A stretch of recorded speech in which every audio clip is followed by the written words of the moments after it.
Hey, welcome back. Thanks for being with me today. Hope you had a great day yesterday and you've started this week off super.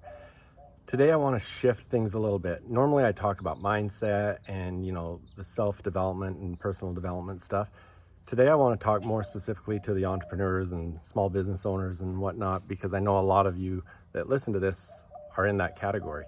This morning I was working on a video for a course that I've got upcoming, and one of the topics I was talking about was pricing strategies, and it made me think that it'd be something good to share here as well. Um, Two things: discounting and price increases. And what I want you to do is make educated decisions when you're looking at either of these, because I think a lot of the times we look at those and we do or don't do them without looking at the full picture. So I'll run through a couple scenarios. Just take into consideration the fact that sometimes a price discount as small as 10% might mean that you've got to sell 50% more products just to get to the same break even that you were at before the discount. So just to do this as an example, let's say you sell your product, your widget, whatever it is, for $100, and your profit margin on it is 30%. That means your cost base on that is $70. For every widget you sell, it costs you $70. You're making $30. And so, simple numbers, to make $1,000, you've got to sell 33.3 widgets, and you're going to make $1,000 profit. Well, a small price discount of 10% means you're selling it for $90 instead of $100.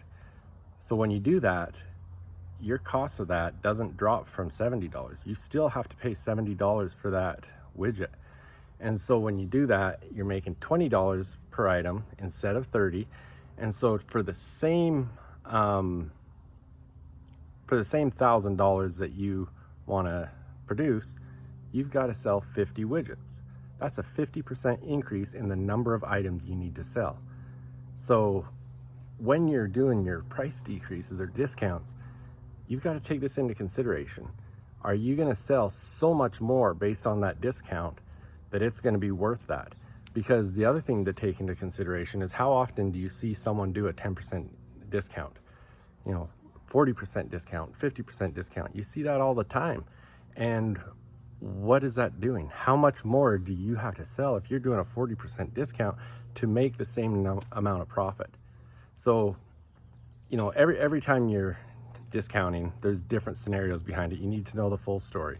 But before you start discounting, run the numbers, see where your break evens are, and see what has to happen to have the same results, because it could be significant and it might not be worth getting the extra sales, because you're not going to make up enough to get you back to that break even point.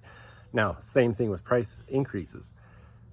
There's so many companies out there that have never done a price increase. They're scared that if they increase their prices, they're going to lose a mass exodus of clients. And a lot of times when you do increase your prices, you can jeopardize and lose some clients. But let's look at the same scenario. If you've got the same product, you want to make $1,000 at the regular price of $100, you've got to sell 33.3 widgets to make that $1,000. Now, what happens if you increase your prices by 10%? That means you're selling for 110 instead of 100.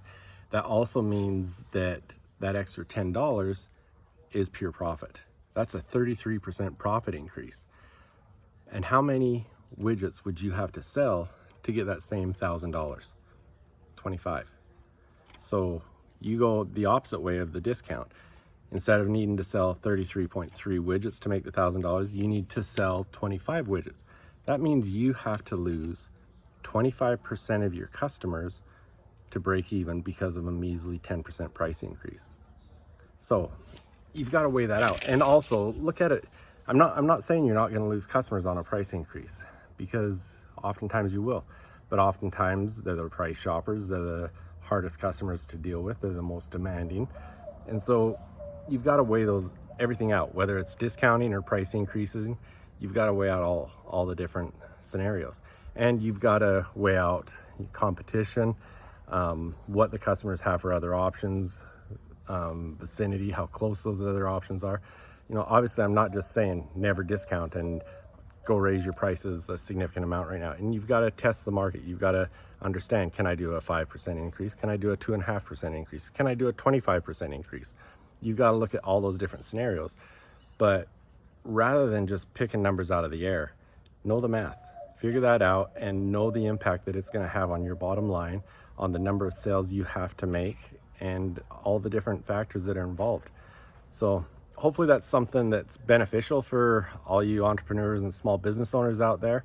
And hopefully it's something that you can really put some thought into as you make your decisions on all your pricing. So thanks for being with me. As always, I'd appreciate if you'd go to jeffhagee.com, check out my free Momentum series. Really something that I've been pushing because I think it's a huge, valuable tool as we're going through this pandemic and after we're out of it. But it has some things in there that I think will help people to make sure they are in the right mindset as we're going out of this pandemic and looking for the opportunities that are going to be there that we can really take advantage of. Thanks for being with me, and I will see you tomorrow. See ya.